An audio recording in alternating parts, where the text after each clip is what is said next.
I have a lot of realtors come up to me and they're, we're a very competitive industry, and they go, I just love those videos you do.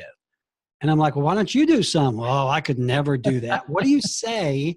Because I know you do a lot of coaching and that sort of thing, but to realtors who want to do what you and I do, but they are just not comfortable on video. Check this out.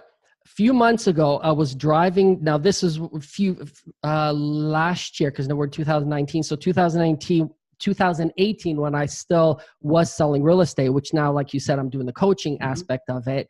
I had a guy pull up beside me driving down the road, and his car was plastered with real estate things. And I knew my head is big on the side of my car. Yeah. He did not have his face or head on it. He just had his logo. And I recognized the logo. I know I've seen him before. He could have probably been at one of my events or seminars or something like that.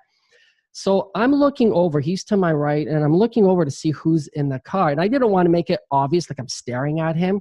So we pull up, we're both at a red light now. This is him and here's me, and I'm looking over and I notice he's doing this. Roll down your window, roll down your window. Now he's got my attention. I'm like, okay, hold on.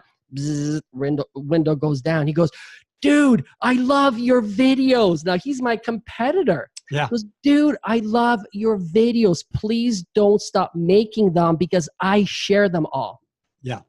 Isn't that great? My competitor shares my videos. Yeah. Why? And he said this. He goes, I share them because you're able to talk about the market and the future of the market in such a way that I'm not able to. I can't do videos like that, so I just share yours.